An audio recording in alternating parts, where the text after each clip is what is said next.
Welcome back. It's your best friends. It's Austin and It's Sean. two dudes talking about how was your week? Busy. Yes. We are in the home stretch. This past week has been just like getting so many things done, bro. Home stretch of quite a few things, Yes, quite a few things. as I understand it. Yeah. I mean we can. Do you want to get into the? Actually, you know what? I'll just wait. I'll get into it more later when we get into our thoughts of the week. But how was Sounds your week? good. Oh man, it was good. It's just been it's like a wind down or I don't know, wind up to wind down.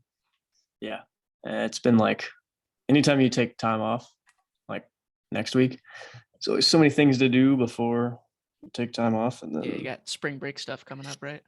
yeah, so all that is the wind up to the wind down. Yeah. Whenever you take any time off, and I'm sure that's what you're feeling. Yeah, at the same pretty time. much. So yeah.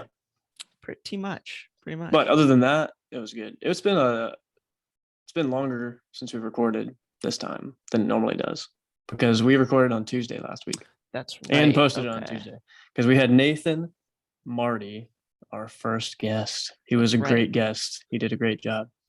Yeah. And it was a pleasure to have him. And we got our first 100 view video.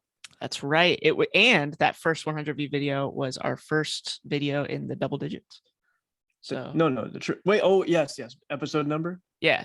Episode number 10. It was episode number 10 and 104 views. Pretty awesome. So far. It was super quick. Far. I mean, we've been doing this thing for only a couple of weeks. I feel like 100 views. I don't know. It's a big thing. Yeah, I thought so too. So that was exciting. But you brought up, Sean, that we only have 25 subscribers. So how do you feel about that? I just feel like that's a fourth of the subscribers we could have. You know how much it costs to subscribe? Dude, I think it comes out to about $0. Exactly, actually. Yeah. Yeah, no sense either. Oh, I hit my mic. Sorry. Oops. I'm sure that was way too loud. That's another thing. I'm trying this new mic setup. Got this mic and trying to figure it out. I got these AirPod Max. They're wired up now so I can hear myself and Sean.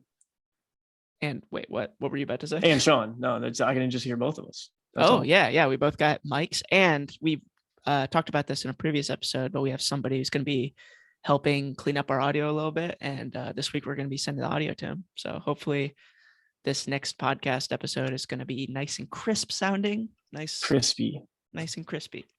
Yeah. I hope so. A lot of exciting stuff. And if you want to see more of it, subscribe, like it, comment. We have even less likes on that 100 view video.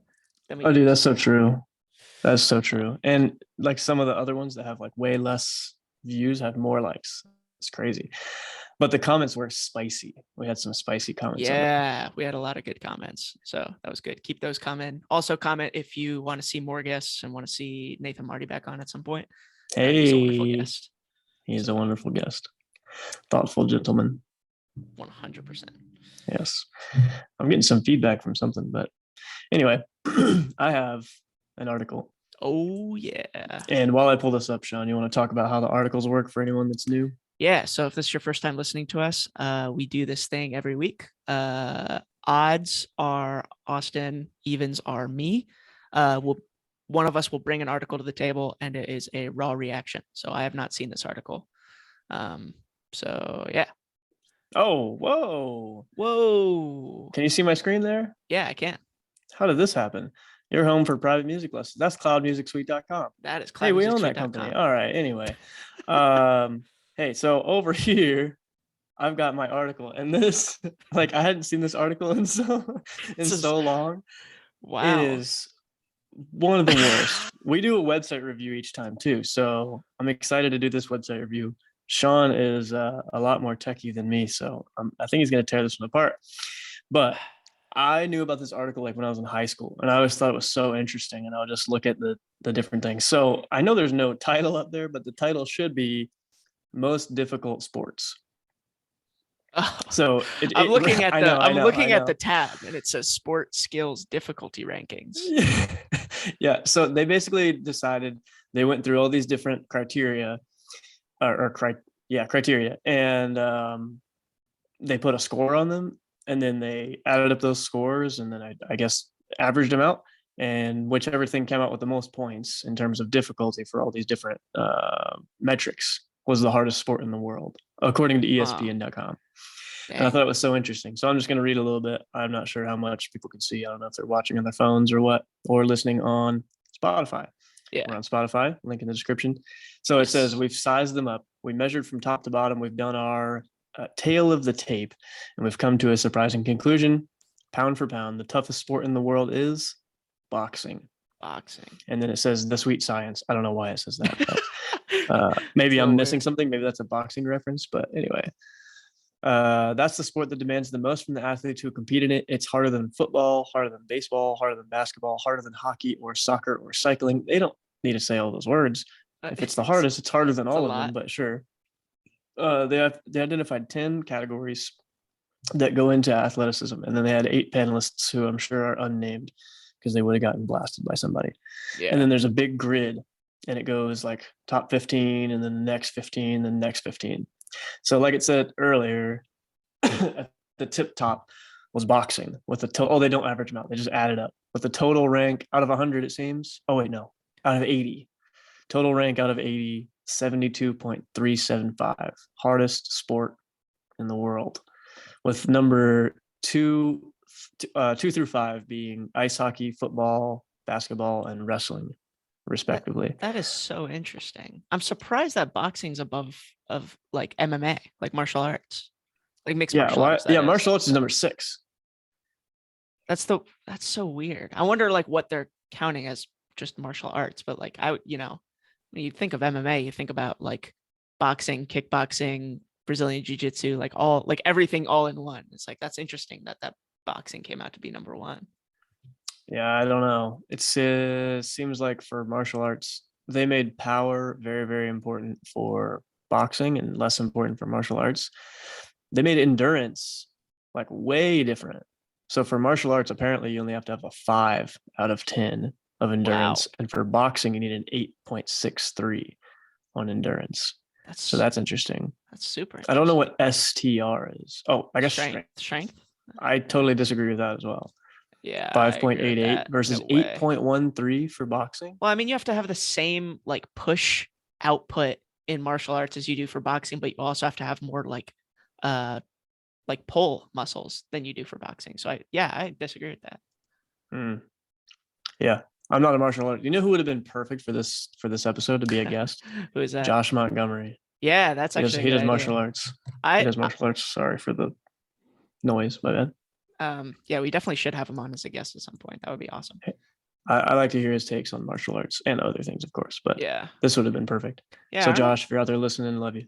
I don't know about you, but like I've lately gotten really into like watching martial arts, like the UFC and stuff like that. It's super interesting to watch. I've gone through stints in the past where I have, and I've gone through long periods where I haven't watched any at all. Yeah. But sometimes I don't know, like watching highlight clips fucks me up because like some of them are a little bit, I don't know, they're hard to watch. Like yeah, they can be brutal. I mean, but I can imagine the match itself is like, I don't know. It's interesting. Yeah, it is very interesting. And I'm also interested to know who these panelists are. Yeah, I want to know that too. We'll see if we can find that later. Go ahead and give it a website rating, by the way. Man, what do you think? Well, there's no ads. I was gonna say, based on the things that we've brought up in the past, like I know what I'm supposed to be reading. Like where my eyes are supposed to be like directed, but like there's not a title at the top. You know what I mean? There's not even a title. Yeah. Aesthetic wise, it's pretty garbage. Just a yellow background and red. Yeah, I would have to give it like a 1. Oh, a 1 out of 10, bro. In terms of design? Yeah, it's not great. Yeah, I'm thinking I was gonna give it like a 3 because there's no ads. They're like junking up the space. So I know what I'm supposed to be looking at. This is like Basketball Reference. Anyone who's I'm sure there's other websites, but a big basketball fan, and like old school stats are all held on Basketball Reference, and you can just go through the whole like box score for this person's whole career. So this isn't like, I've seen stuff like this before, so maybe that's why I'm less offended by it. Yeah. I don't know. Let's go through a few of these other ones though. In the 10 spot is soccer. Okay. Dude, endurance, like where's the endurance category for soccer? No offense to anything about boxing at all whatsoever, but the endurance you need for soccer is definitely incredible. A 10. Definitely a 10. Yeah. They gave it a 7.75. What is that? You can't give that a 7.75. And then I would imagine same thing for water polo. Like, bro, where'd they put swimming? Okay, where'd they put swimming? That's a good question. I don't even see it. Wow. Diving is on there. Way. Okay, swimming. Okay, it says swimming all strokes for distance, okay. 9.25. But they say water polo only has a 7.88. Yeah, no way. I would imagine it's equal in terms of endurance, if not harder. Yeah, I was gonna say water polo for sure. That would be the case. And soccer, I mean, that should be way closer to that. No, I agree. Yeah. And then they have like skiing is way up there. Tennis is way up there. I don't disagree. Gymnastics is way, way up there. It got a big boost because they put a flat out 10 for flexibility, which I can't disagree with. Yeah, that sounds about right. I think baseball and softball should probably be lower. It got a 9.5 for HAN. I don't know what HAN is. I wonder. I'm sure we have to click on it to find out. Who knows what this is going to take me to? Oh, God. Oh, no. Oh, no. I'm not. I don't know what just happened. I think it just reloaded the page. Yeah, it kind of looks like it. Oh, no. It ranked them. Oh, I see. It re-ranked them. It doesn't tell you what the freaking... Oh. All right. I'm bumping this down to a 2 in terms of website review. Nice. That's ridiculous. Rodeo is number 15. Dude, that's gangster. That is gangster. Steer wrestling, yeah. Lacrosse. All right, let's see what the easiest is. Hockey seems right. Hockey does seem right. Really up there. That seems right to me. Yep. I agree. All right, the easiest sport apparently of all these 60 is fishing. I mean, it's pretty savage. It is pretty savage, but I mean, if you think about, everything it's competing against, you know what I mean? I guess. Let's see if we can find anything that would be easier than swimming. I will go to the bottom bracket. Easier than swimming? Easier. I'm sorry. I meant to say fishing. I don't know where that came from. It says billiards. It says billiards is harder by a wide margin. I don't know about that. What are these last two? HAN and ANA? I'm thinking HAN is like hand-eye coordination or something. Wait, maybe it says it right here.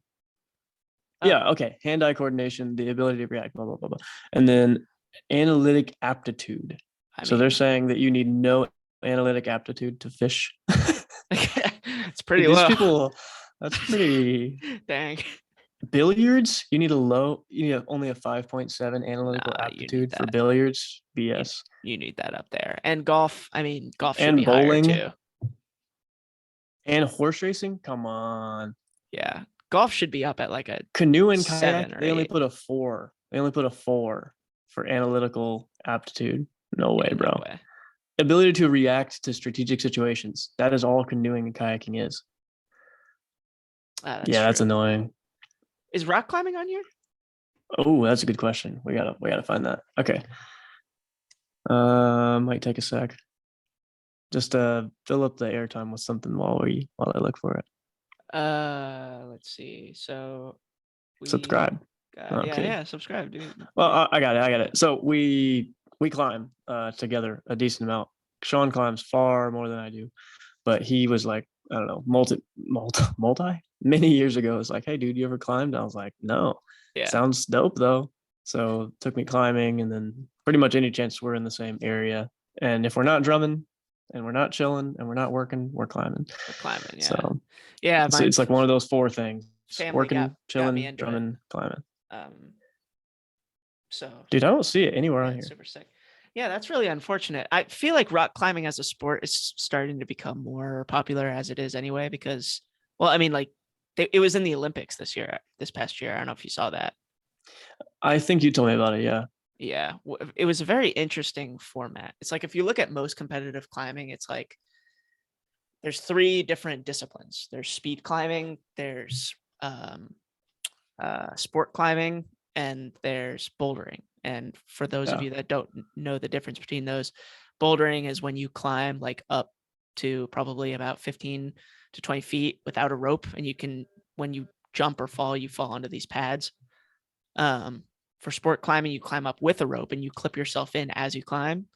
And then speed climbing is like you're on this auto belay system where like once you fall, it just like catches you and slowly like a you to the mechanism ground. catches you. Yeah, and the idea is that it's speed climbing, so it's as quick as you can up this wall, and the route isn't like unique, like everybody understands what the route is going to be. It's just how quickly can you do it.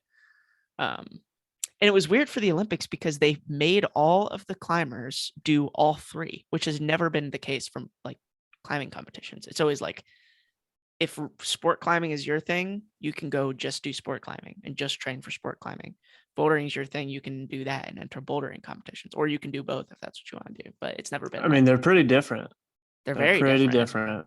Like a lot of the best climbers in the world that entered the Olympics ended up not doing very well because they were forced to train something that they never trained before. Dude, that's the analogy for climbing. that would be like different positions in basketball, and then you're just like forced to play all the different positions. So like you'd have Shaq out there playing point guard, and they're like, well, if you want this gold medal, you're gonna have to compete as point guard and hit these threes and make these entry passes.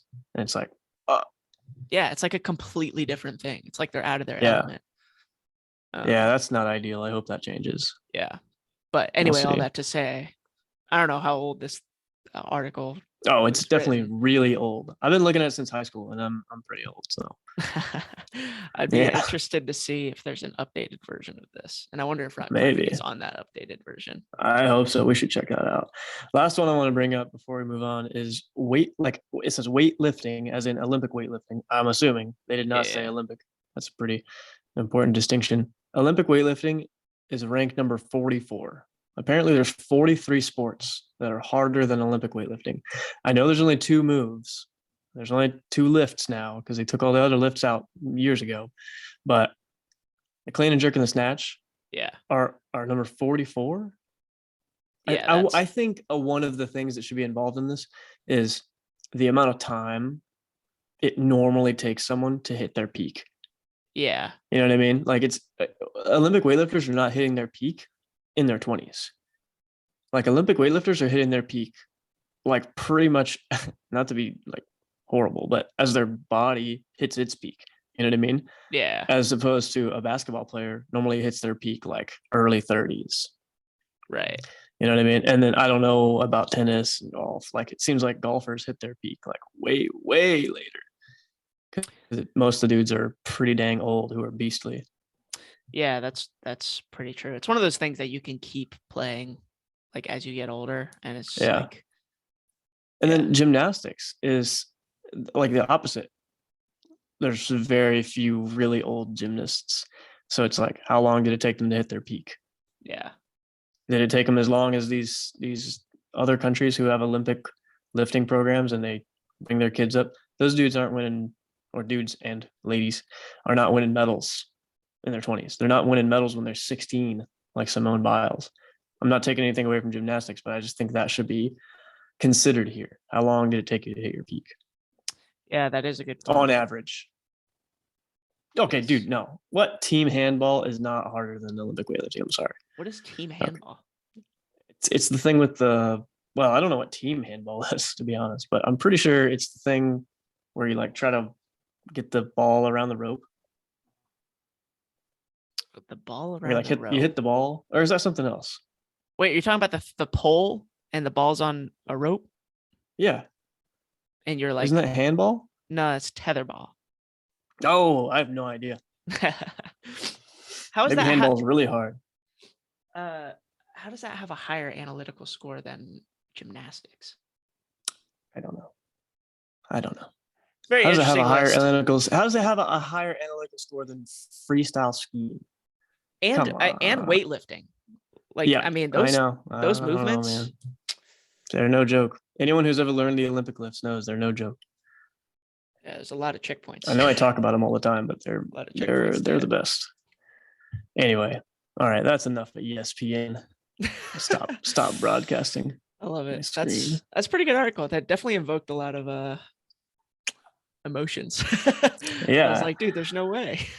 It's dude. Okay, so we had a friend call us out for saying this word too often, but I'm gonna do it. So if you're out there listening, go ahead and please comment. Give us a hate comment. Say, hey, I hate the show, and could you please stop saying controversial? There were some controversial takes in there. Yes. Team handball harder than Olympic weightlifting? Come on, man. I'm actually not even sure I know what team handball is, to be fair. Me neither, but like, come on. I mean, come on. I'm not qualified to speak on this at all, but I am. Somebody's listening right now. Someone is, yeah. So Man. it's okay. Yes, we know exactly what we're talking about, just like we know that the earth is flat. Anyway. That is such a good point. Dude, my car is not rolling away right now. Nope. It's still there. Mine too. It is still there. Minecraft? All right. Minecraft. You want to do thought of the week, or do you want to do our top three? We have a top three this week. Or do you want to do thought of the week first? Let's do thought of the week first. Okay, I want you. Do I always kick it to you first? I'm just gonna kick it to you again. That's fine. I don't know if you do, but we'll see. Anyone who knows, let us know. Yeah, put it in the comments. My thought of the week. I was gonna reference it earlier when you asked me how my week has been going, and how I said that a lot of things are like starting to come to a close. I'm like ramping up for a lot of things. My thought of the week is how we as people so easily anticipate a big change in our life to happen whenever we like get close to ending a chapter in our life, and then we get there and it just kind of nothing changes. You know what I mean? Like, for context, for those listening, I'm about to graduate college, and the activity that me and Austin participate in that we've talked about previously on this podcast, it is the marching arts, WGI, marching percussion. It has an age limit, and that age limit is my age. So I'm about to not be able to do that activity for the rest of my life in the next week, and I'm going to be graduating from college a couple weeks after that. So a lot of big like chapters ending in the next couple of weeks in my life, and it's just like right now it feels like there's a lot of anticipation, but I know based on anticipation of things in the past, like graduating high school and like, moving out of my parents' place, stuff like that, it's going to be a very, very short-lived emotional feeling, and I'm just going to be the same person 2 days later. You know what I mean? I don't know. I'm curious to know if that's like an ego thing, like why people get so caught up in like the emotions of a chapter about to end in their life, and then I don't know. I bet some people probably get disappointed that it doesn't pan out the way they envision it in their head. Yeah, I share that sentiment, and just want to say, super proud of all the things you're doing. Thank you. Super exciting. I mean, I know it's it's a time and it's somewhat overwhelming, but it's going to happen. So I think you'll make it happen the best way you can. Anyway, appreciate it. I do think it's an ego thing. Like, we try to attach part of ourselves to it. It's kind of hard not to, because you're undergoing these actions daily, multiple times a day, for sometimes really long periods of time. Like for you, marching, it's been really long. Excuse me, been a really long period of time. For you doing school, it's been a really long period of time. So it's like, it's a piece of you, and you feel like you're going to lose that piece of you because you're not going to be doing those things anymore. So yeah, I think it is. I'm saying you as the general you, by the way. Sure. But yeah, I would say it's probably ego based. I think people would say, "Oh, it's because has been my routine." No, I don't think that's what it is. It's pretty easy to change your routine. It's hard to change who you think you are, though.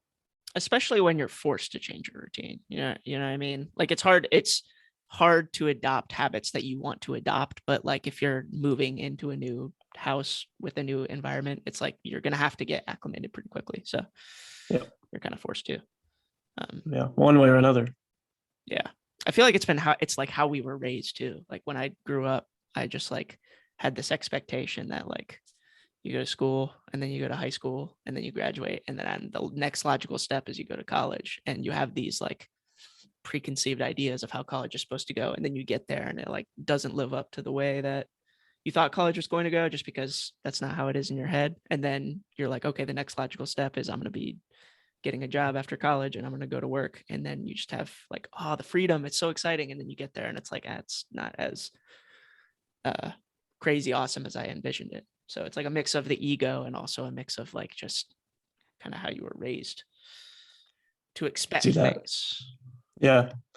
I'll share a similar thing with like goals. I think the same thing happens with goals, because once you get to the end of a goal and you achieve it, that's kind of like the end of a chapter in a sense. And I had a goal for a long time of teaching and winning a medal. So if anyone's listening who was part of this, thanks for making that a reality. But it was such a goal, like such a strong goal for me for so long. And like we achieved that goal. Oh, Zoom says I'm about to raise my hand. I am not about to raise my hand, Zoom. Anyway, it was such a goal that I wanted to achieve so badly. And I like put my heart and soul into a lot of things. I just jump head first, but a lot more than a lot of other things. And then we achieved what we were trying to achieve. And it was like a huge flood of emotions for a day or two. And then I was like, damn, what? I guess that's it. I guess me and a few people I love are the only ones that actually care about this. Like, I feel like I was doing it for ego purposes more than I thought I was. Like something to prove type thing. Yeah. And I had to like, prove myself as an educator or whatever. Yeah. So it was like 2 days later, I was like, damn, I guess that's it. What do we do now? Just do that again? Yeah. Like, I don't know. So, and then we were about to do that again, and we had a whole global economy shut down, but whatever.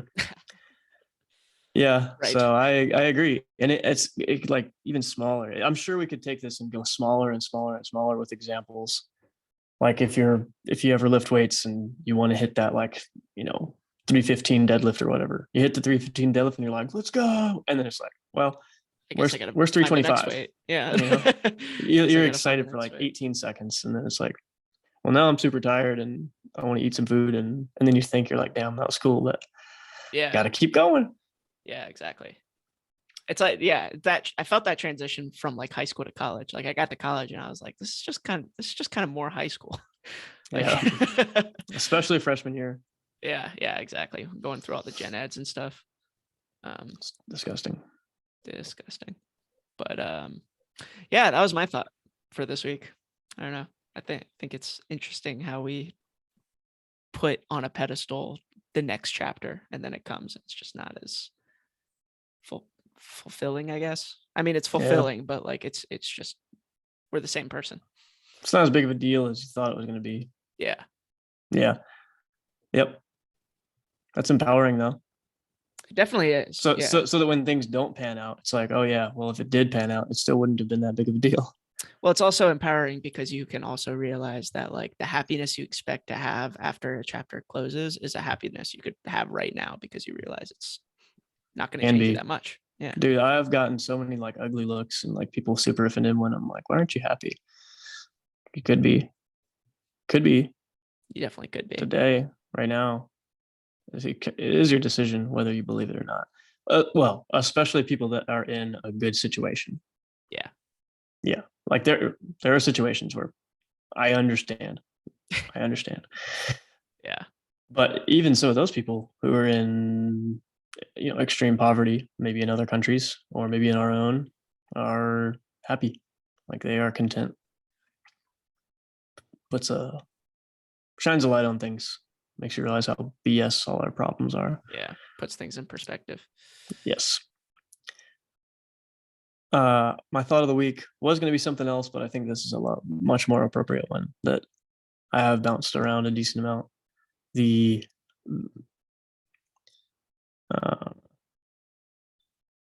Speaking of next chapters, how important it is for someone to pull you into that next chapter, and for someone to, I don't want to say give you an opportunity, because I don't like that vocab, because it makes it sound like you're not doing it for yourself, because you are, because you wouldn't have been there if it wasn't for you being yourself. But anyone in any situation, like, someone else is probably going to pull you or push you in a particular direction. And it's just who you decide to allow to do that. And that's where your next chapter is.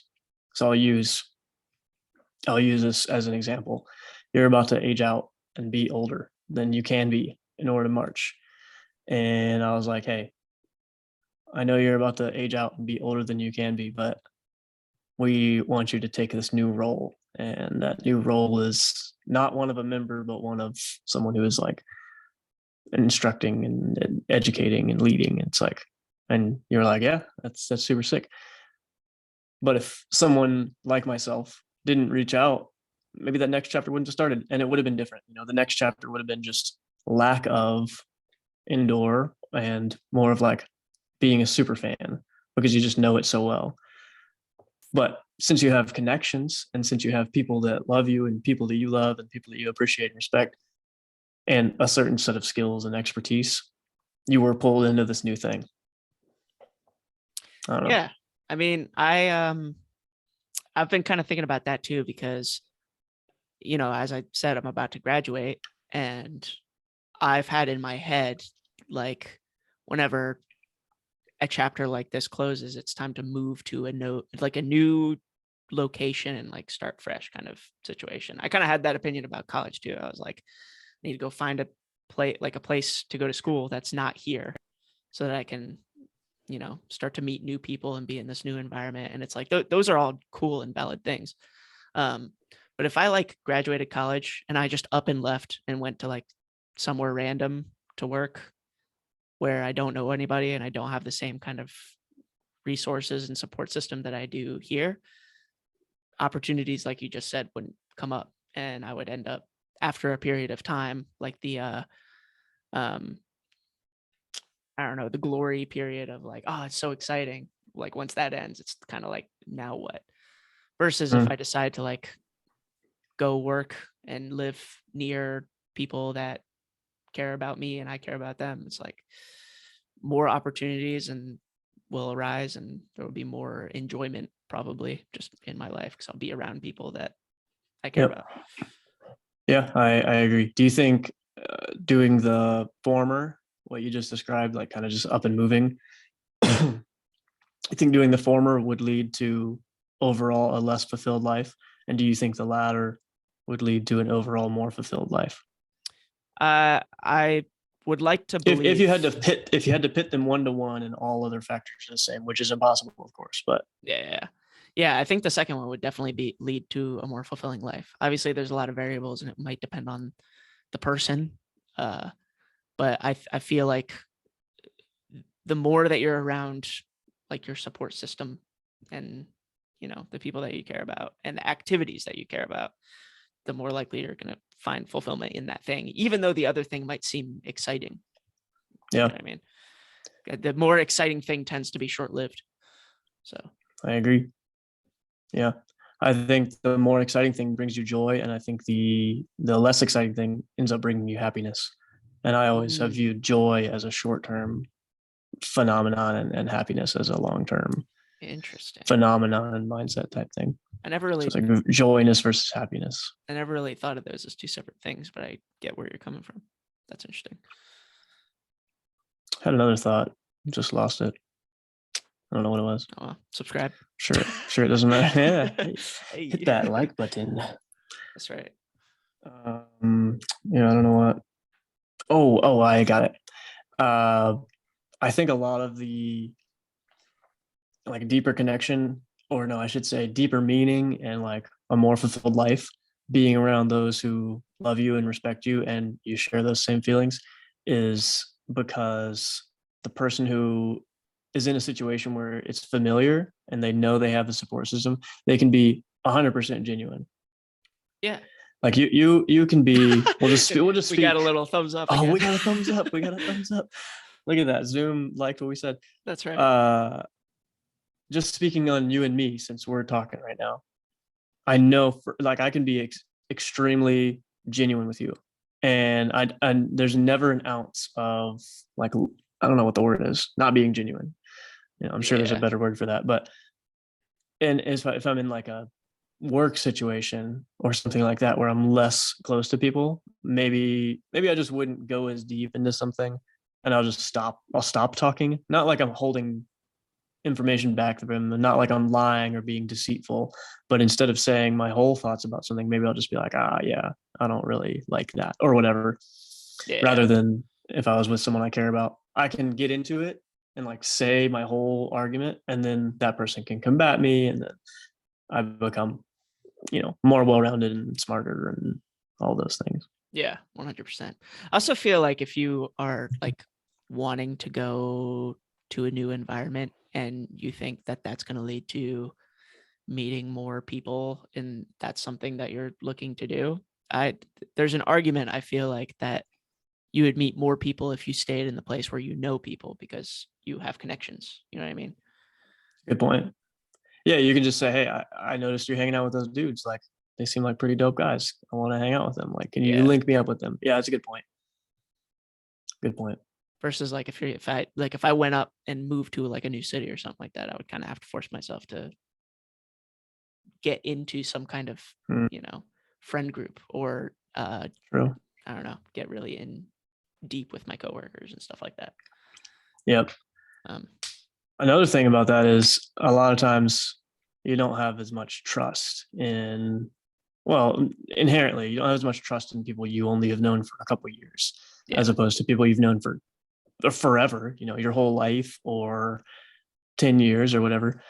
And as we get older and older, conversations and things we do end up being more about like money and business. There is going to be, assuming you're like a go-getter type of guy or girl, there's going to be something where you want to do a joint venture with someone. And if you're in a new situation, you can really get burnt really bad if you don't know these people inside and out, and you don't exactly share the same values, even if you thought you did. Let's say you moved to Austin, Texas. I'm not saying that because that's my first name, but I just think it's a great city. It's because it's your last name someday. Mr. Texas. Austin. Oh. Broke my brain. Yeah, if you decided to move to Austin, Texas, and then 2 years down the road, you meet a bunch of dudes, you get into a joint venture, I would say there's inherently more risk in getting into a joint venture with those people. It doesn't even matter who they are. You could put nameless, faceless, 2 years relationship versus 10 or 15 years relationship. Yeah. It's probably going to be less smooth. It's probably going to be less safe and more risky. Yeah. I could be wrong. It's definitely true. I mean, yeah, I don't know. We've been in a joint venture for a little while and it's been successful so far, I'd say. A couple of joint ventures now because you're listening to one of them. That dude is so true. I didn't even think about this one. Yeah. Yeah, this is great. Nice. Yeah, we've made $1 million from this podcast already. I don't know. Yeah, dude, $1 million. Every time you click on one of these, just like $1,000 in the pocket. In the pocket. Yeah. It actually comes out of the computer screen. Yeah, that's true. We got that new YouTube technology. Little printer right here. A lot of people don't know that when you're a YouTuber, you just get this little money printer sits right on your desk. Yeah. You click the button, it goes. Yep, exactly. And then you go spend it immediately on a Lamborghini. Yep, exactly. That's what I've got two in mine. I almost said parking lot. Yeah, that's how rich I am. Parking lot. In your parking lot, dude. And none of them are rolling away. None of them are rolling away. Yeah, because that's the earth is flat. That's right. Okay. Yeah, get that out there. Yep. You'll know that once you're making millions on YouTube that the earth is flat. Yeah. That's like rule number one. It's part of the training. Yeah. Exactly. Yeah. You also have to go through a training to own a YouTube channel. A lot of people don't know that either. Everything's a lie. All right. Shall we do some top three? Our do some signature top three? Yeah, signature top three. We're the only ones that have ever done top three. That's right. It's so original. It is very original. You want to tell everyone what our top three topic is? I would love to. Top three topic of the week is top 3 podcasts of all time. So this is a pretty short history. Like, what was our top 3 last time? Top 3 TV shows. That's a lot longer history than top 3 podcasts. So maybe if we did this 10 years from now, it'd be vastly different. But honorable mention, the Your Best Friends podcast is definitely number 1. Yeah, for it's about definitely number 100,000 reasons. But we can't say that. That's like voting for yourself for president. You can't do that. Yeah, you can't do that. We can, but well, I mean, yeah, you'd be a dingus. If you were asked who your top 3 presidents were, you wouldn't say yourself.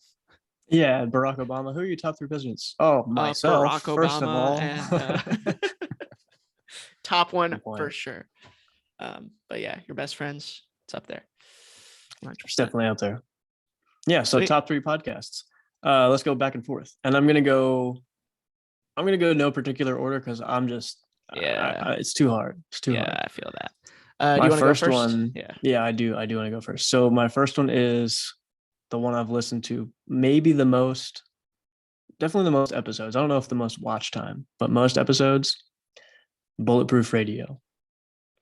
I listened to a lot of Bulletproof Radio, like starting in maybe 2015 or 2016. I discovered Bulletproof Radio, and it doesn't have the same name anymore.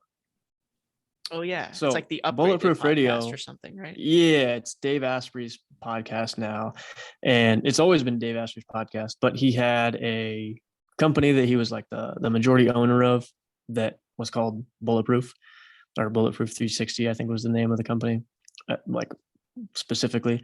And now he's like kicked off the board, and it's a whole deal. But anyway, Bulletproof Radio is definitely in my top 3. Yeah. I learned a whole lot of things about like lifestyle and how the brain works. And he has like all these super esteemed medical guests on there, or people who just know a lot about food or know a lot about sleep or diet or exercise, neuroscience, etc. Meditation. Yeah. It's definitely a good one. Do you still listen to like the upgraded pod, like the new one? Not as much. I kind of like fell out of it when it started to seem, I don't know, some recycled stuff. And Dave Asprey started to talk more and more and more on them, which it's his podcast. He can do whatever he wants. But it felt like in the past, his purpose and goal was to get as much information out of this person and get a different perspective and then comment on it. And then it seemed like there was like a shift, maybe 2020 or 2019, where instead of that, it was him saying, here's my thesis and here's my point and here's how I feel about it. And then he would be like, what about you? And then it would feel like, well, now they just have to respond to him. They can't really say their genuine thoughts. Like he wasn't asking good questions, in my opinion. So I stopped listening. That's a good point. I don't know if it's like that now still, but that was how I felt. Gotcha. Yeah, I mean, it definitely was a good podcast. It's those like types of podcasts that are like lifestyle, health based, where they interview like top people in the field. Those are always pretty interesting. I have one of those on my list as well. But yeah, Bulletproof Radio is definitely a good one. It's up there for me. Nice. What's your first? My first of 3. My first of 3. I'm probably gonna have a lot of honorable mentions because damn if this is not a hard question for me. I listen to a lot of podcasts. But so my first one, which I'm not sure if you've heard of this podcast, but it's called the Dark Net Diaries. So the Dark Net Diaries, I probably should have the dude's name up. I don't remember his name off the top of my head, but the Dark Net Diaries is basically a podcast about cybersecurity, and it is where the host brings on people who have committed like cyber crimes or have like work in penetration testing field, and like asks them to like talk about their story. And it is always some of the wildest stuff that I've ever heard. So like he'll bring on people who are like literally hired to break into buildings for companies, and they'll tell you about like the crazy security that they have to like go through. And it's honestly pretty amazing how first off how easy it is for these people to lie to people's faces. So it's kind of frightening, just like the social engineering skill that these people have. That's the first thing. The second thing is how easy it is to manipulate people and how easy it is to manipulate software. Wow. As a software engineer, I find it super interesting. I'm minoring in cybersecurity as well, so like a lot of the technical stuff behind it I understand, so it's super cool to hear these stories. As a human being, it's quite frightening, but it's a super good podcast. I definitely recommend it. Wow. Yeah, I know I have not heard of that, but it definitely sounds interesting. This is a sidebar off that. Have you ever heard of Switch, the company? I think it's just Switch Corporation or something like that. I don't They think so. run data centers, but their data centers are like off, like they're not in the cloud. They're, everything is held there, and it's like, you should look up Switch facilities. I think all of them are like on West Coast or even just Las Vegas only or something. Pretty relatively small company right now, but they have these crazy, ridiculous, it looks like a prison. Like it's so intense. And they're not underground. Like I know some are underground, but this one's not. And they have all this crazy cooling technology. And I heard at some point that the only people they'll hire are like ex-vets, or like I shouldn't say ex-vets, sorry, vets, like Army, Navy, whatever, veterans, and like ex-police. Like that's the only people they'll hire for who can work here. So they're like trained to handle situations. Holy shit, just put that's it that crazy. Way. Yeah, it's ridiculous.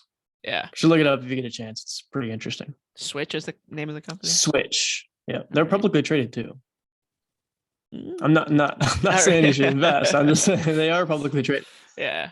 That's how I found out about them. I was like, oh, interesting. This company. And then I was like, holy Jesus, this is ridiculous. Yeah.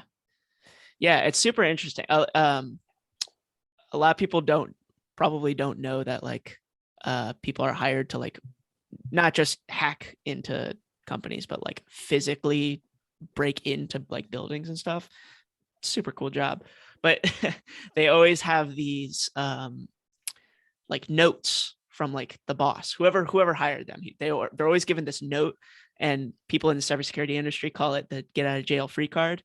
And it's basically like whenever they get caught, they're supposed to say like, hey, like you got me. This is, a note from the CEO, like, please, Jesus, don't shoot me or arrest me or whatever it is. Oh my God. But it's always supposed to be like super last resort. Like even if a security guard like catches them doing something, they have to figure out a way to spin it as an employee of the company or whoever they're trying to impersonate before they even think about pulling that card out. So it's always like the last possible second before like shit hits the fan that they pull that card out. It's always those stories. That's almost like true crime, but like it's like the cybersecurity version of true crime, right? Yeah. That's so funny. That's the dude version of true crime. Wow, that's so funny. Yeah, definitely recommend you give it a listen. It's super cool. I will have to do that. It doesn't sound like easy listening. It sounds like you got to be in there. Yeah, it's definitely not super passive. It feels more like an audiobook or like what's the popular one from a couple years ago? Serial, I think there's a podcast called Serial, and it was like following a murder case. And so like every episode was like sounds getting horrible. more and more information about this murder case. So yeah, it's definitely not super passive. But it's a good one. Nice. Yeah, I'll have to give that a listen. I'm gonna go with my second. Let's hear it. My second is gonna be the Tim Ferriss Show. I think Tim Ferriss has some of the most unique experience of all the people on the earth that I like to listen to talk. I also like how he articulates himself. It's not the best, in my opinion, but it's so genuine. And his cadence isn't super normal, but it's very recognizable. And it's almost like if you've listened to one or two episodes, it starts to become like comforting because it feels like extremely human, like just a dude that's talking. Yeah, I was gonna say, I feel like Tim Ferriss, like how he presents himself and how he speaks, I feel like that's exactly how he speaks, like in real life. Yeah. I feel like there's no difference at all. I agree. Yeah, I like that a lot. I like it a lot. So he has some really interesting people on. Like he has his hands in a lot of tech startups. He has his hands in a lot of business ventures. So he has like he's homies with extremely high net worth individuals that are like basically untouchable to most of society. And he has relationships with them because he's extremely high net worth and he's been able to make strategic moves that made him a ridiculous amount of money. So it's so interesting to hear him talk to these people. And he is one of the best question askers I've ever heard in my life. And he will just sit there and listen. And that is so important. And that's why I stopped listening to Dave Asprey as much. And weirdly enough, when I stopped listening to Dave Asprey as much was when I like switched. I used to listen to Tim Ferriss a little bit, and then I started listening to Tim Ferriss a lot, and it kind of switched. I listened to Dave Asprey less. But yeah, I love Tim Ferriss. He's great. Nice. Yeah, it's a good podcast. Some of his podcasts are like 3.5 hours long, and I appreciate that as well.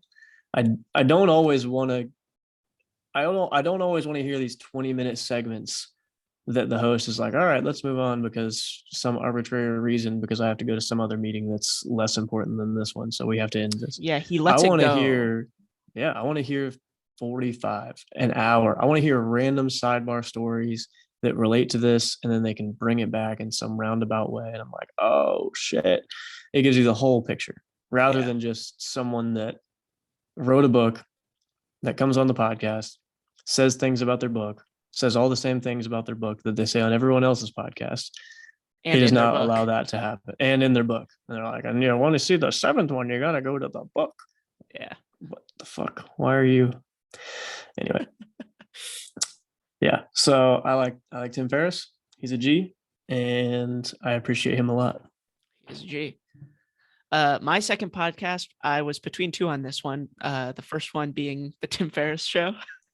Damn it. And the second one being the School of Greatness, both of which are like very, very similar podcasts. I'll talk a little bit about the School of Greatness just because it's different from the Tim Ferriss Show, but I like them both equally. I feel like I've listened to like the same amount of episodes between the both of them. School of Greatness is by Lewis Howes. And he's like an ex-professional football player, I believe. He like got into a career-ending injury, and he started to go down the self-help guru kind of lifestyle. And it's exactly the same kind of show as the Tim Ferriss podcast. So he'll bring on somebody that knows a lot about some particular topic, whether that be fitness, health, nutrition, finance, just anything lifestyle related. He'll bring them on. Some of my favorite episodes are when he brought on Tony Robbins and talked about like finance. Oh my god, dude, we gotta do like top 3 like just people, like influence. I don't want to say influencer because that has like a different name on it now. Yeah, but like people who are influential to many people who are influential in the right way, I guess. Yeah, we should do like the a top 3 people who influence us, probably. Oh man, that would be good. Holy shit. That'd be hard. I feel like that our top 3 will be very similar though. Yeah, probably 2 of them at least. Yeah, I would imagine so as well. Yeah, but yeah, the Tony Robbins episodes where he talks about finance are always super interesting. Tony Robbins writes some pretty sick finance books about managing your money, which is always super cool. Yeah, Lewis Howes talks about literally everything. He's had Dave Asprey on as well. Those episodes are very good. Yeah, I've seen those. Yeah. But yeah, between Tim Ferriss and him, like just that style of podcasting is always super interesting. So I'm always turned on to somebody who's super smart in some particular field that I like to, get more information about. Peter Attia, like Peter Attia is the man. You know what I like more than that? More than Peter Attia's podcast or whatever, I like the episodes that Tim Ferriss has with Peter Attia. Yeah, dude, those are some gold. Like if you're a self-help type person that enjoys listening to things about the human, being. Yeah, those podcasts are amazing. Peter Attia is we've talked about him a couple times in the past. Yeah, it's super interesting. He's a G. He was on my Apocalypse 3. He was on my top 3. That's right. Yeah. He talked about something that I found pretty interesting. I was actually going to ask you about this off air, but I'll talk about it right now because why not? Yeah, I'm down. He was on the next podcast, which is my number 3, which I'll get to in a second. And he was talking about how he thinks that the reason people like feel pain or discomfort and like a lot of issues when they do like pull-ups and like body weight related things is because they don't have strong enough grip. And he said that like he got an injury when he was swimming that caused him to like not be able to do like full pull-ups. And he was listening to this physical trainer who told him to like train his grip in a particular way. So he like got his forearm strength like super strong and then started training pull-ups again. And it like was super easy. Like his grip strength was like not failing at all, which allowed like, I don't know, the muscles in his back and his biceps and shoulders to all like form correctly, which I found like pretty interesting. I don't know how all that worked, but I was Sounds a little bit weird. surprised. Yeah. I'll say this. His experience, I'm sure, is true. I'm sure his experience, I'm sure that is 100% true. But are you saying they experienced pain and then they trained their grip and then they don't experience pain? Or are you saying they experience difficulty, like it's hard to do a pull-up? He said both. Oh, well, I can see the difficulty part because anecdotally, I know people in my life. I'm always like, I don't know, maybe I'm too much of a dude in this way, but anytime there's a pull-up bar, I'm like, let's do a pull-up competition. And I'm like, let's go. You've seen it. You've been part of many of them. Or I'm like dead hang competition. Yeah. It's always the people that can do longest dead hang who can do the most pull-ups. So that's number 1. So I agree with that. And then 2, people who can't do one pull-up won't even participate in the dead hang competition whenever I bring it up. You know what I mean? Yeah. Or it's like, oh my God, like how do you even hold on to that? I'm like, oh, well, what about a one-hand dead hang? And they're like, wait, no way. So yeah, I definitely think they're linked. And I definitely think grip strength is by no means going to make you worse at pull-ups. That's definitely true. 100% true. But based on that, it's only going to make you better at pull-ups. Yeah. I don't know about the making your back and shoulder muscles work more properly. That sounds like a little bit weird. Yeah, I don't know. What would be the way to control that? Okay, what if you can have like straps, right? People can put straps on and you can just basically hang there because you've got the friction from the strap. I feel like that would be considerably more taxing on all the other muscles whenever you're like basically not engaged here.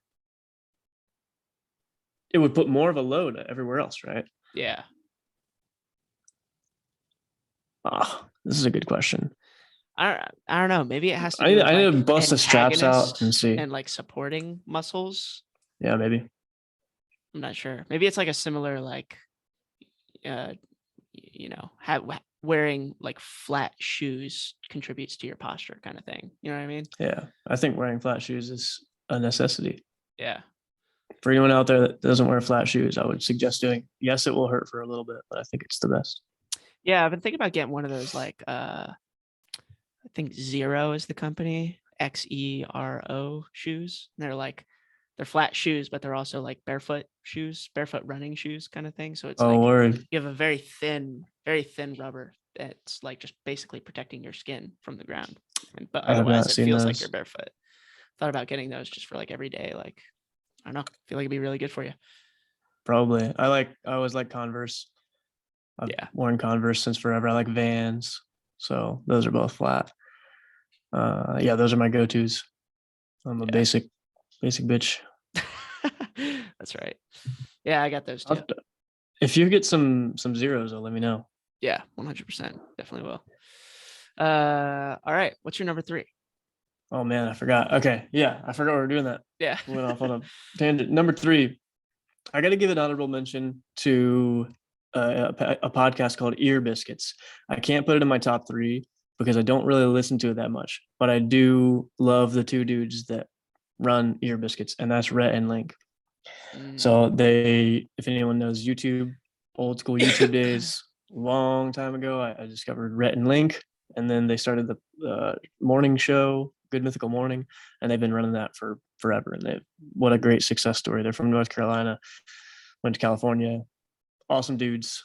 They're like lifelong friends. And I think what they say at the beginning of the Ear Biscuits podcast is, welcome to Ear Biscuits. And they introduce themselves. And it's like two lifelong friends talking about life for a long time. That's their thing. Nice. And it's great. And then they just get into it with whatever happened during the week and how things are going and random topics and stuff like that. Nice. So yeah, I like them a lot, but I can't put it in my top 3 because I don't really watch it that much. I'll listen passively, like Kindle will put it on and I'll listen. But yeah, I love all their other content though, and listen to that more. My number 3 is not a pick that literally anyone is going to know at all, but that's okay. It is in my top 3. Heavy Muscle Radio. And Heavy Muscle Radio is run by Dave Palumbo and Chris Aceto. So for anyone that doesn't know, or they think they know me, but they don't know me like all the way, I'm a huge fan of professional bodybuilding. And I have been for many, many years. Not that I aspire to be a professional bodybuilder, but I appreciate the art form and the sport a whole lot. So they talk about professional bodybuilding during the bodybuilding season, but they keep it going through the off season. So they'll do like off season updates. And then because there's not that many, it's normally like an hour show. They literally just talk about like life. One of them runs a supplement company and he's like fully entrenched in the bodybuilding community and that's all he does. And then one is heavily into real estate.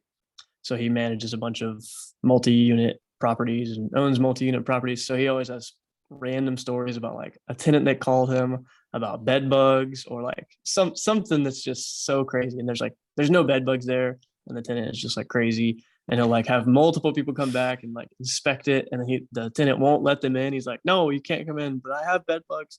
I need you to, give me my 3 months rent back or something because of these bed bugs. And he's like, no, we're going to fix it right now. We're going to come in. We're going to find the bed bugs. And we're going to fix it. And he's like, no, I need my rent back. So he'll like play the voicemails from these like crazy tenants.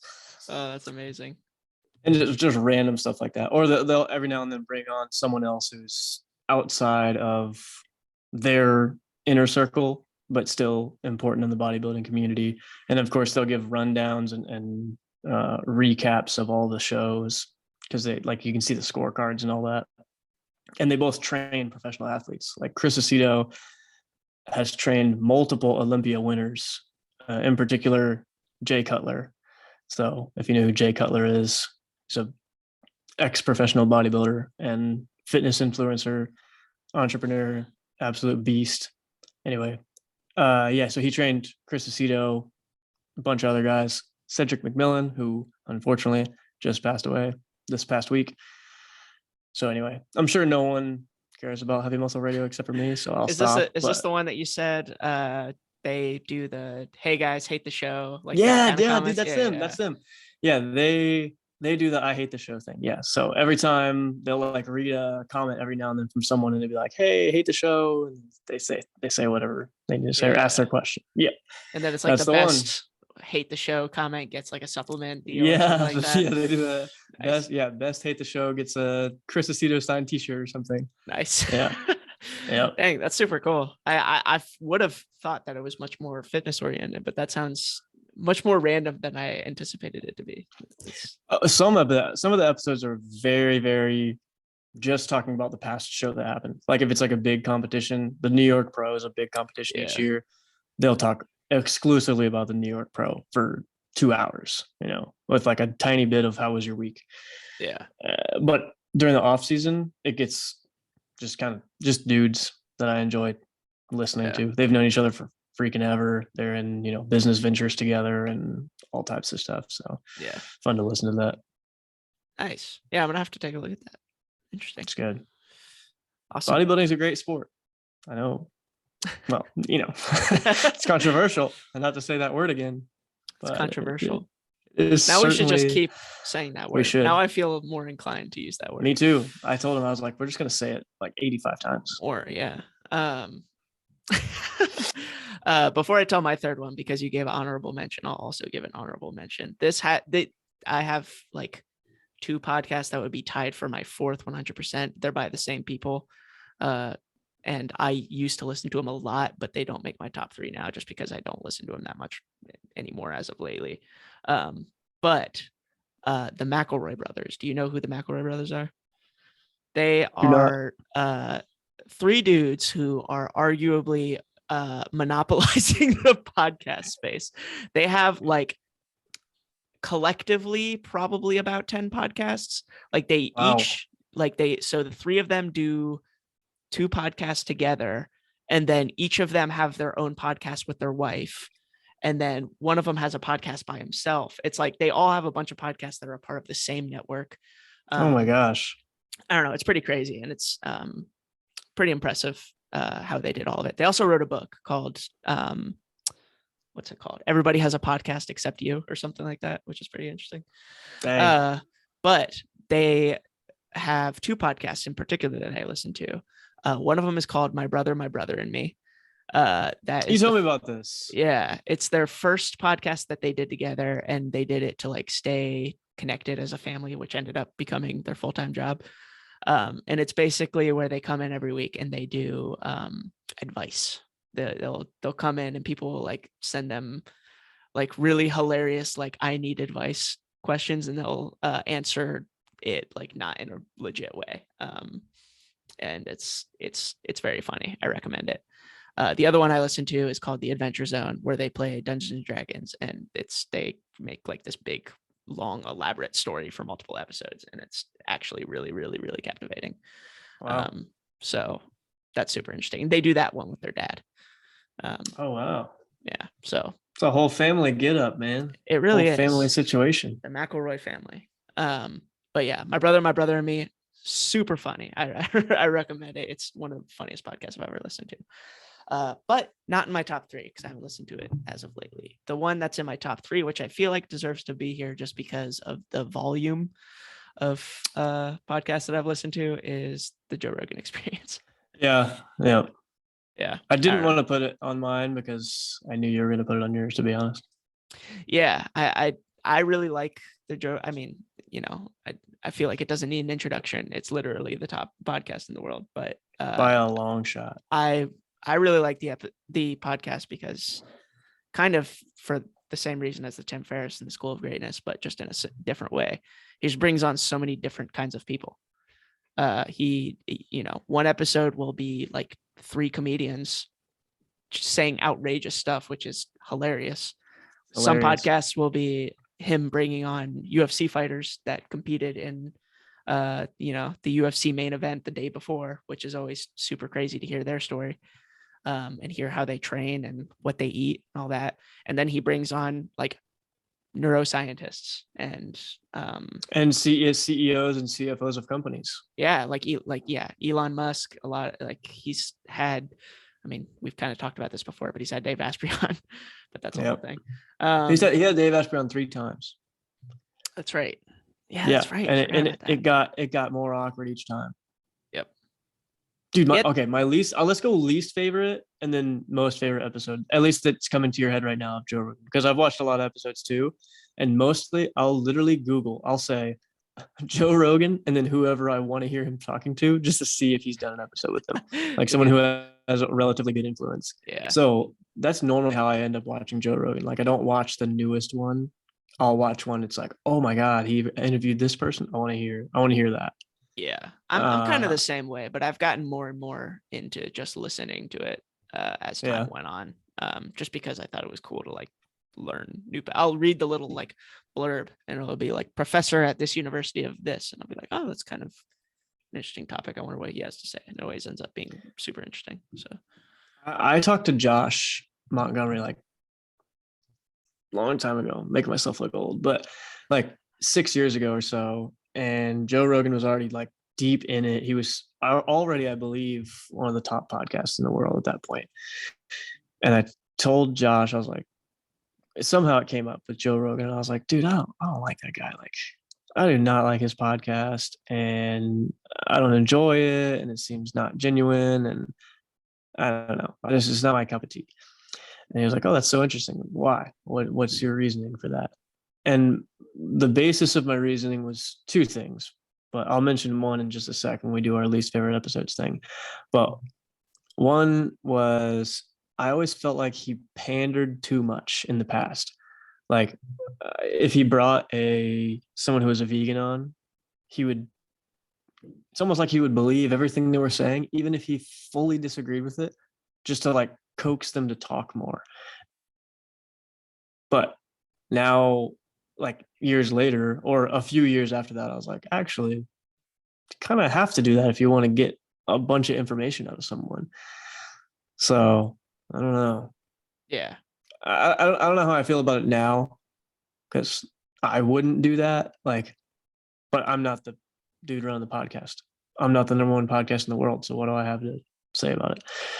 But it just rubbed me the wrong way, because I felt like, why don't you just combat this person? Like, isn't that going to get more out of this if you just combat this person in a somewhat respectful way, at least, cordially? You don't have to call them an idiot. You don't have to call them names. But if you if you disagree with them, but you're still respectful, I feel like that's going to bring the most beneficial conversation out. Yeah, That's how I felt, and I still feel that way to an extent. I feel like he does that, but maybe it's just because like he has a lot of the same people on multiple times, which that might give him more opportunity to combat things. So like maybe the first time around, his goal is like, how can I get this person to feel comfortable talking? You know what I mean? Before I start combating his ideas, or I don't know. It sounds like he has a very complex brain. I don't know what he thinks about when he gets his podcast prepared, but I feel like that could be an aspect behind it. I do know that I've seen a lot of podcasts where he's gotten very combative with people. But I also see what you mean, where I think he's a big proponent of, meat-based diets and ketogenic diets, but then I've seen him with vegans on, and he sounds like a different person when he's talking to that person. But I don't know. I've seen both. I can see it both ways. Yeah. Let's do least favorite and sorry, let me pull it to my mic. Let's do least favorite and most favorite episodes, just off the top of your dome. Least favorite. I can go first if you want. Yeah, you can go ahead. My least favorite of all time, if anyone wants to go watch it, I'm sure it's on YouTube still, is the episode he did with Kelly Starrett. Kelly Starrett is a physical therapist who wrote a book called Becoming a Supple Leopard, or Becoming the Supple Leopard. I don't know if it's A or the, but regardless, Becoming a Supple Leopard. And it's basically disagreeing with why we get injured while doing sport and how to make sure we don't get injured to the best of our ability. And to put it in short form, are you positionally advantaged to handle what you need to handle? If the answer is yes, you are probably not going to get injured. If the answer is no, you are probably going to get injured. That is the long and short of the book. And it goes way into detail, because this is what he does for a living. This is what he studies. This is what he's passionate about, is positioning and helping people not be in pain and helping people not get injured. And if they do get injured, helping them through it and helping them not get injured again. So he wrote a whole huge long book about it. And it's basically a textbook. It's huge. Yeah. Ton of diagrams, deep explanations. Whenever he had Kelly Starrett on, Joe Rogan, that is, when Joe Rogan had Kelly Starrett on, he was extremely disrespectful, extremely rude. And this is probably the argument for why you probably don't want a super combative podcast guest, because he was a flat out asshole to Kelly Starrett for like no reason, to the point where Kelly was like, dude, I'm gonna leave. Like, if you can keep being like belligerent. And he was like, are you drunk? Are you high? Like, are you on substances right now? What's going on? I don't understand. Do you want me to say my point? And do you want me to answer this question? Or do you just want to be an asshole? And he just kept going and kept going and kept going. And they would get a little bit better, and then he'd come back. And Kelly would be like, dude, what are we doing here? Dang, dude. I'm trying to talk. Episode. Yeah. It was so hard to watch. And that was literally my first impression of Joe Rogan. I was like, this guy is a schmuck. He is the worst. Yeah. Well, that was my first impression. And then my second impression, I think, was like a vegan, like where I knew he disagreed. I knew for a fact he disagreed. And it sounded like, oh, well, all of a sudden he doesn't disagree. I was like, this guy's a joke. Yeah. So those are my first two impressions. I don't think he's a joke anymore, just to be clear. But yeah. neither my least favorite or my favorite episode of Joe Rogan, but one that I just thought of when you brought that up was he had Steven Crowder on his podcast. Who do you know who Steven Crowder is? I do. Yeah. He's like a conservative, like heavy YouTuber, right comedian. wing. Yeah. They got into a topic about marijuana. It was actually kind of interesting how he brought it up. Joe Rogan said something about like, as a conservative or as somebody who's in the political like sphere, what's something that you wish you like never had never had an opinion on? Like, if you could just take back and say like, I don't really want to talk about this anymore, what would it be? And he was like, oh, marijuana. And then Joe Rogan started to like question him on it, and he's like, well, now you're asking me to talk about it, and it like kind of forcing him to like tell his opinion about it. And when he started to get his opinion on it, and I'm pretty sure Joe Rogan was intoxicated during this portion of the podcast, started to get like super combative, and like it was the same thing. They kept like getting off of it and coming back. And like Steven Crowder was like, dude, like you asked me what I don't want to talk about, and now you're like, really prodding me to talk about this. I don't know. I thought it was one of those, like, it was like, it's cringe. It was like cringe to watch. That's pretty cringe. That's so unfortunate. Like, yeah, you literally asked me what I don't want to talk about. So stop asking me questions about it. He's like, really? Why do you keep bringing me back to this? Like, that's such a good point. I think I've seen some of those clips too. It is definitely uncomfortable. I was like, damn, why is he doing that? Yeah, I think he was on some substances there. Probably. Least favorite, probably. The one that came to my head was the one he had with Kanye West, just because I don't think Kanye West is built for podcasting, bro. I mean, some funny memes came out of that. I've seen an iPhone in a cup. dude. Racist. Yeah, that a lot of funny memes came out of that one, but like I don't know if you've watched the whole episode. I don't even think I finished it. It's just he is. I watched. I think the whole episode. He's like, it's like silence for like 10 seconds. Joe's like, "What you doing there?" He's like, I just prayed. Dude, it's so funny. It was just like weird. He like went down a lot of rabbit holes, and I feel like Joe, even as like experienced as he was as a podcaster, just didn't know. He didn't know change the conversation. Yeah. He didn't know how to handle it. So like when I was watching that, I was like, this is really hard to follow. Like, this is taking mental effort to listen to. I really don't want to be honest. Ever seen an iPhone in a cup? Do. Anyone that wants some comedic gold, Much Dank, Kanye, I don't even know what it says. Kanye loses his mind or something like that. Yeah, those have to do a video review of that one. Yes, it's a great. The Much Dank ones are good. Yeah, they're great.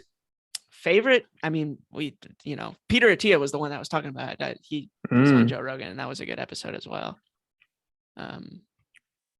Whenever he has a comedian on, like Tom Segura or Bert Kreischer, those are always hilarious. Tom Segura is great. I've been watching a bunch of Tom Segura clips lately. Yeah, I think I don't know if I have a favorite like off the dome, but there was this one. Sorry for laughing into the mic.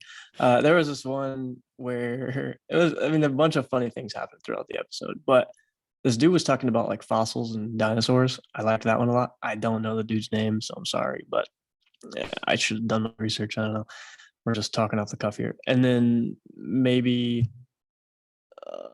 a potential favorite could be maybe one of the Elon Musk ones, just because it was just so interesting for him to have the, at least on paper, richest dude in the world, head of Tesla and SpaceX and all that. Just to hear him talk about stuff. People have opinions on Elon Musk. People have opinions on Joe Rogan, of course, but it was interesting to have him in the same room. Controversial.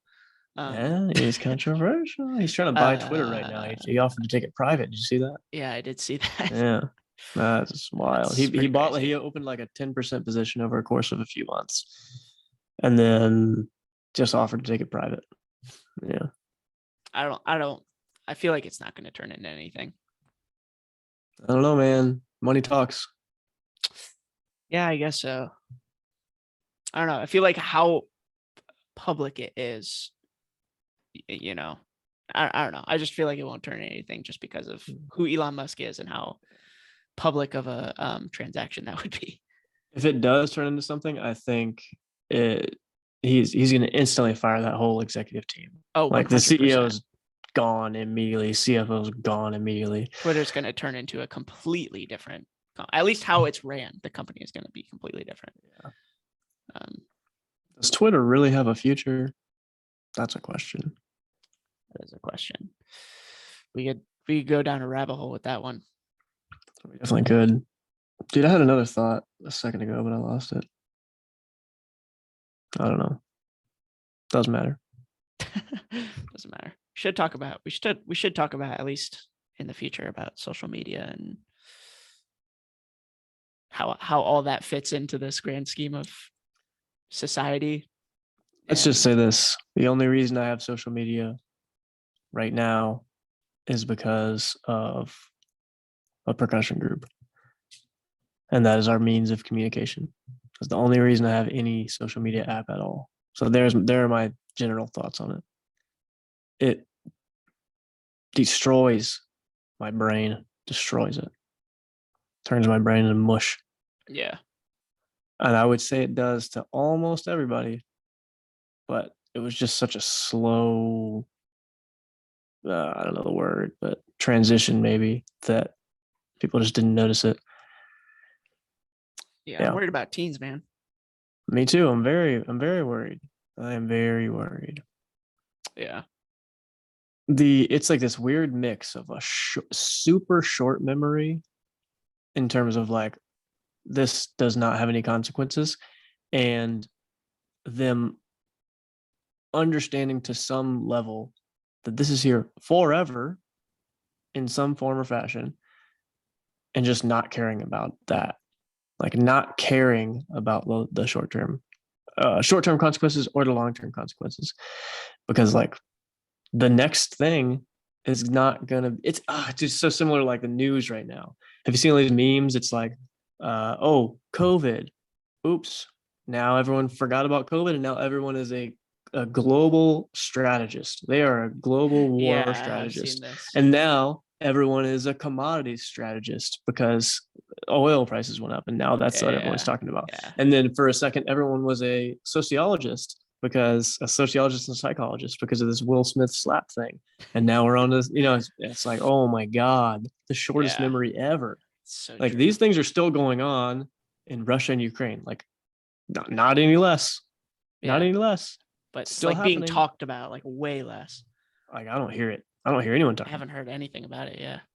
I know one person who's Ukrainian who talks about it. That's it. I don't hear anything about gas prices anymore. I don't know. Very interesting. I definitely feel a lot of things about gas prices. Yeah. Last question. How do you feel about gold? How do I feel about it? Do you have a feeling about gold? I don't. All right. I mean, it's probably. I mean, let's wrap this thing up. Probably important.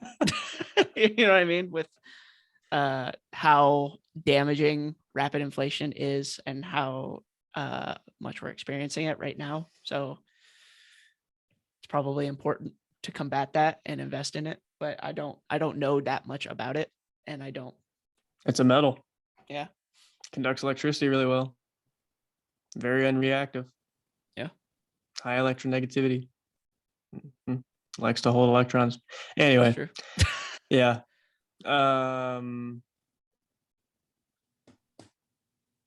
Inflation, man, is a frustrating topic for me.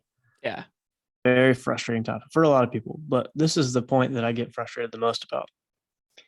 I've heard like Keynesian economics people who feel strongly about printing money is important and something that should happen for an advanced society or whatever. And inflation is normal and natural. The thing that frustrates me the most is when the Fed misses their target of 2% inflation. If anyone doesn't know, they normally have a roughly 2% per year inflation target. Whenever it's 8, 9, 10% for 1 year, it is not just that 1 year isolated by itself forever. It's the opposite. It's stuck. It's stuck there forever because the next year is 2% on top of that.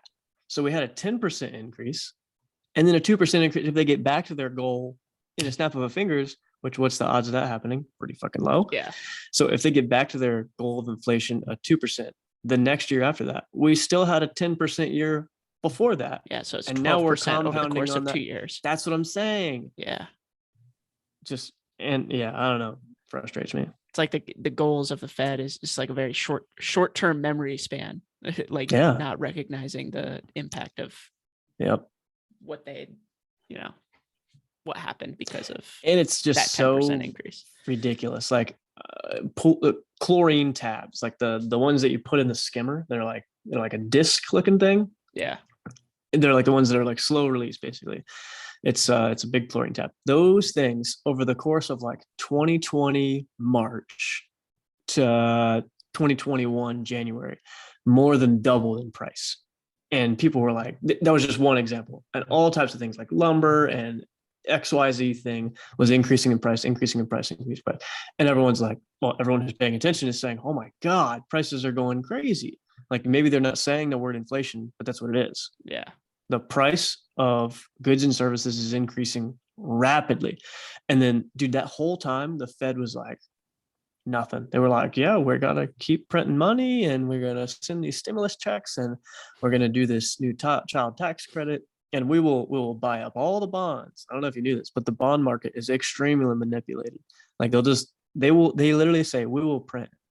I guess they don't say print, but we will buy as many of these bonds as we need to in order to make sure that the market doesn't collapse, basically. Yeah. That's saying we will print as much money as possible and increase this fake number. Yeah, that's what I'm saying. But they were literally denying that inflation was real. But in real life, people that live real lives were seeing, okay, these things are increasing in price like crazy. Now the Fed is like, oh my God, we have to fight inflation. You dummies, you should have fought inflation in 2020 in June, like way long ago. All the indicators they look at are lagging like bad. Yeah. It's like trying to throw water into an oil fire. Like exactly. You're like, whoa, this fire is bad. Yeah. We need to do something about this. Yeah. Yep. There's an old Mythbusters episode about that. Really? Yeah. They ended up going like hardcore and getting a helicopter that like dumped the whole thing. It finally worked when they did that. Wow. It's like a kitchen oil fire or whatever. Yeah. Fat fire or whatever they call it. Interesting. It's a good show, Mythbusters. I think we talked about it last episode, didn't we? We did. Nice. We did. I think it got an honorable mention. Honorable mention. Speaking of honorable mention, I didn't put this on my list, but Lex Fridman podcast, also a very good one.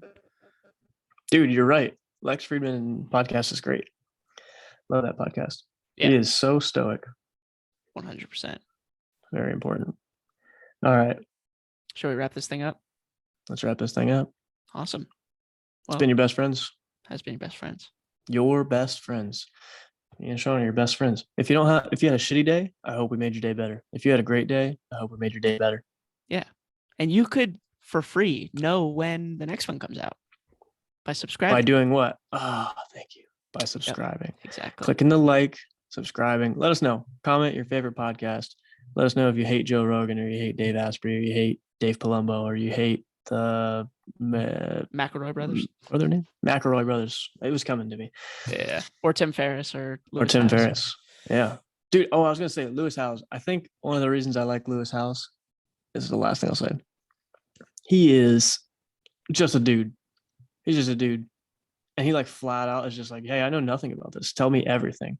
And then this person's like going all the way back to like easiest thing they can think about. And some of his episodes are super long too. So he's just a dude.